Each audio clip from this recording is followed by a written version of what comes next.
নমস্কার, কেমন আছো সবাই? আশা করছি ঈশ্বরের সবাই ভালো আছে, সুস্থ আছে। নতুন আরেকটি দিন শুরু করছি তোমাদের সবার ভালোবাসা নিয়ে।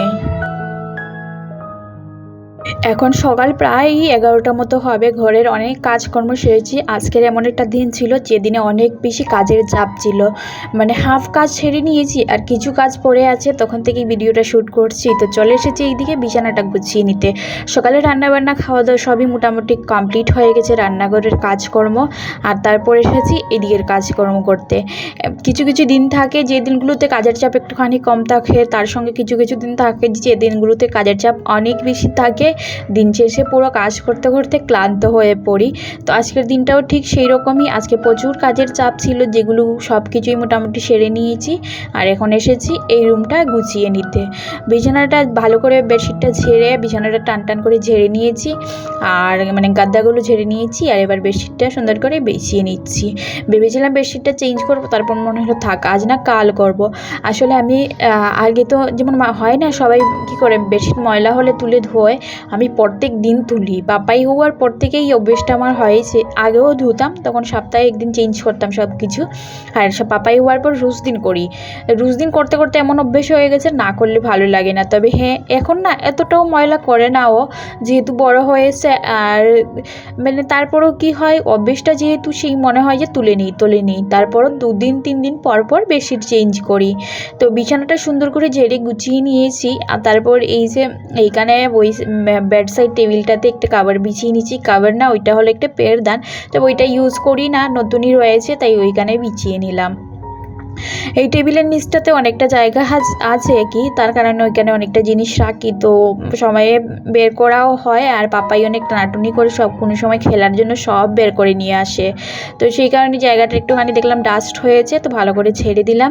আর জিনিসগুলো আবার জায়গা মতো সুন্দর করে তুলে রাখলাম। টেবিলের মধ্যে একটা প্লাস্টিকের ঢাকনিটার উপরেও আমি একটা ঢাকনি বিছিয়ে রেখেছিলাম, যেটা এই লাল কাপড়টা। তো কিন্তু পাপাই ওইটা টেনে নামিয়ে নেয়। তো বিরক্ত হয়ে গেছি। তারপর আমি ভাবলাম থাক, ওইটা প্লাস্টিকের ঢাকনিটাই ঠিক লাগছে, খারাপ লাগছে না দেখতে, তবে একটুখানি ফেটে গেছে। তারপর নিচে দিয়েছি ওই লাল কাপড়টা দিয়ে, কারণ সামনে থেকে দেখতে বিশ্রী লাগে না হলে, সেই কারণে নিচের জিনিসগুলো দেখা যায়। আর তারপর তো সুন্দর করে মুছে ডাস্টিংটা করে নিয়েছি। আর সকালবেলা কিছু বিস্কিট নিয়ে এসেছিলো, তো ব্রিটানিয়া বিস্কিটগুলো মেরিগোল্ডের, আর ক্রিম বিস্কিট নিয়ে এসেছিলো, পুরো মানে সেটটাই নিয়ে এসেছিলো। একটা সেটের মধ্যে 10 প্যাকেট থাকে, তো সেগুলোই তুলে রাখলাম। রেখে ড্রয়ারটাও ভালো করে ডাস্টিং করে নিয়েছি। আর এবার পাপাইয়ের মানে বইগুলো রাখছি। ওই বইগুলো কোথায় রাখবো সত্যিই আমি একটা জায়গা খুঁজে পাচ্ছি না। যখন খুশি তখন ও নিয়ে নেয়, সামনে রাখলে পুরো ঘরে ছড়িয়ে ছিটিয়ে রাখে। আমার মনে হয় যে হাতের কাছে থাকলে ও নিজেই সবসময় বসতে পারবে নিয়ে। তো সেই কারণে মানে ডিসাইড করতে পারি না কোথায় রাখবো। তারপর পুরো ঘরটাই আস্তে আস্তে আমি ডাস্টিং করে নিচ্ছি। প্রচুর ডাস্ট হয়। আর আজকাল কি হচ্ছে বলো তো, বাইরে কিন্তু হাওয়া চলে দিনের বেলা, আর হাওয়ার কারণে মানে অতিরিক্ত ডাস্ট হয়। এই সময়টাতে কি হবে, ধীরে ধীরে গরমটা কমে আসবে আর হাওয়াটা বেশি চলবে। হাওয়ার কারণে একদম গরমটা কমে যাবে, তারপর কিন্তু ধীরে ধীরে ঠান্ডা আসবে। আর এই হাওয়াতে না ঘরে ডাস্ট হয়, আর শরীরের স্কিন সব ড্রাই হয়ে যায়। কাপড় টাপড় বাইরে রাখলে সব উড়ে চলে যাবে। কাপড়ের জন্য বলতে ক্লিপ নিয়ে আসতে হবে মনে পড়েছে। যাকে বাইরে মার্কেটে যাওয়াও হয় না, ঘরের অনেক জিনিসপত্র নিয়েও আসা হয় না। পুরো ঘরটা সুন্দর করে গুছিয়ে নিয়েছি। আর এবার ভালো করে ঝাড়ু দিয়ে নিচ্ছি। ঘরটা ঝাড়ু দিচ্ছি, আর মধ্যে মধ্যেই দেখতে পাচ্ছ ঝুপ দাগ, মানে পুরো ঘরটাতে না জলে একদম চিপচিপা ছিল।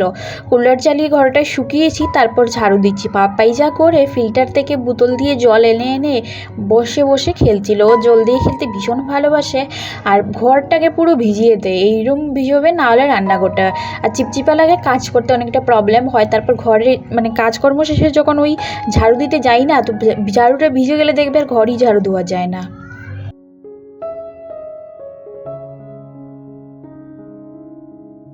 দেন আমি ঘরটা ভালো করে ঝাড়ু দিয়ে নিয়েছি, বাইরেটা পরিষ্কার করে তারপর চলে এসেছি। এই যে ঘরটা সুন্দর করে মুছেও নেবো একসঙ্গে। হয়তো এই কথাটা কেউ না কেউ একবার হলেও শুনেছ, যারা সংসার জীবনে অনেক দিন থেকে আছো, যে সারাদিন তো শুধু রান্নাবান্নাই থাকে, রান্নাবান্না ছাড়া সংসারে আর এমন কি কাজকর্ম থাকে। তবে সত্যি পুরুষেরা হয়তো এটা বুঝতেই পারে না যে রান্নাবান্না ছাড়াও বাকি সব কাজই থাকে। বাসন মাজা, ঘর মুছা, ঘর ঝাড়ু দেওয়া, কাপড় ধোয়া, বেবির টেকার নেওয়া, এইগুলোর মধ্যে আমরা ক্লান্ত হয়ে পড়ি। সারাদিন প্রচুর কাজ থাকে, যে কাজের ফাঁকে সত্যি আমরা একদম সময় পাই না। মেয়েদের এই কাজগুলোর কোনো গন্তি হয় না, তাছাড়া কোনো মাইনেও কিন্তু হয় না। অগন্তি কাজ আমরা সারা দিন বিনা মাইনেতে খেটে যাই। মাঝে মাঝে কাজ করতে করতে ভীষণ ক্লান্ত হয়ে পড়ি, আর মনে হয় আর কিছুই ভালো লাগছে না। যেহেতু একটানা ঘরের ভিতরেই থাকি, ঘরের মধ্যে কাজকর্ম করে দিনটা এরকমই কেটে যায়, তাই সত্যি ভীষণ ক্লান্ত হয়ে পড়ি। তবে হ্যাঁ, নেক্সট ডেতে আবার এনার্জি নিয়ে সুন্দরভাবে উঠি ঘুম থেকে, কারণ ওই সংসারকে বড্ড ভালোবাসি, তাই ভালোবেসেই সংসারটা করি। এইদিকে দেখো, বিকেলবেলা পুজো টুজো দিয়ে স্নান টান করে তারপর চলে এসেছি একটুখানি বিটরুটের পকোড়া করব। বাবা এই পকোড়া খেতে ভীষণ ভালোবাসে, এইরকম সব কিছু হেলদি সবজি দিয়ে পকোড়া করলে ভীষণ টেস্টিও লাগে আর শরীরের জন্যও ভালো।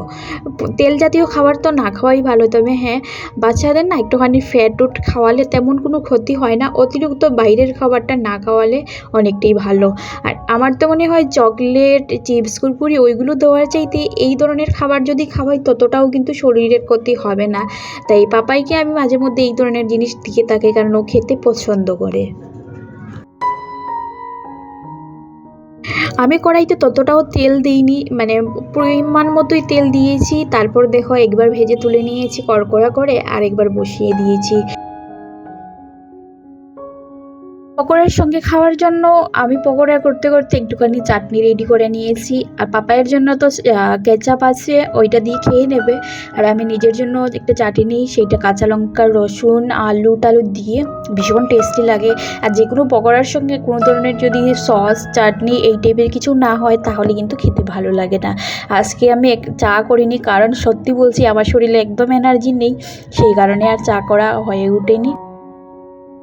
তারপর পাপাইকেও খাইয়ে দিয়েছি, আমিও খেয়েছি। ও ওই টমেটো কেচাপ ঢেলে নিজেই খাচ্ছিল। তারপর বিকেলের কাজকর্মগুলো এক এক করে সেরে নিচ্ছিলাম। জল শেষ হয়ে গিয়েছিল ফিল্টারে, তাই ফিল্টারেটা ভর্তি করে রাখলাম। আর তারপর জলের বোতলগুলো দেখলাম একটুখানি মেসি হয়েছে, সেগুলো সুন্দর করে মেজে ঘষে পরিষ্কার করে নিচ্ছি। আর তারপর এগুলোতেও জল ভরে রেখে দেবো।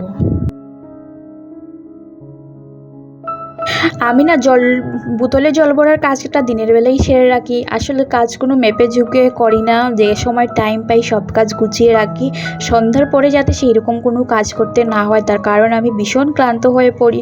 তাছাড়া আমাদের ঘরে রান্নাবান্না করে না, খাওয়াটা খুব জলদি হয়।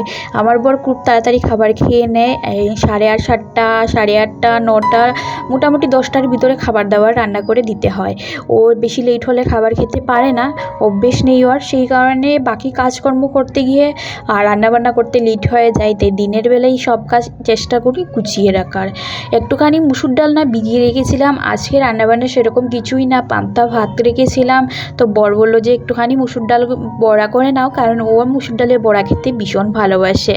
তাই আমি এইদিকে দেখো মুসুর ডালের বড়াগুলো একটুখানি ডালগুলো একটু বেটে নেব, আর তারপর বড়ার জন্য ব্যাটারটা রেডি করে নেব।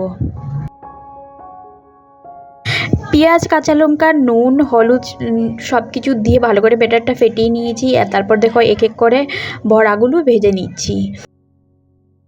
আমার এই ভিডিওটি যদি তোমাদের ভালো লেগে থাকে একটু হলেও, তাহলে প্লিজ আমার চ্যানেলটি সাবস্ক্রাইব করে দিয়ে আমার পাশে দেখো। ভিডিওটি কেমন হয়েছে অবশ্যই তোমাদের মতামত কিন্তু জানিও। আমি প্রত্যেক দিন সকাল 10টার সময় ভিডিও দিয়ে থাকি এই চ্যানেলে, তো চ্যানেলটি সাবস্ক্রাইব করে থাকো এই ধরনের আরও ভিডিও দেখার জন্য। তবে বন্ধুরা, আজকের এই ভিডিওটা আমি এখানেই শেষ করব। পান্তা ভাত দিয়ে ডালের বড়া দিয়েই আজকে রাত্রে ডিনারটা হবে, তার সঙ্গে ভিডিওটা এখানে সমাপ্ত করলাম। চলো টাটা, বাই বাই, সবাই ভালো থেকো, সুস্থ দেখো।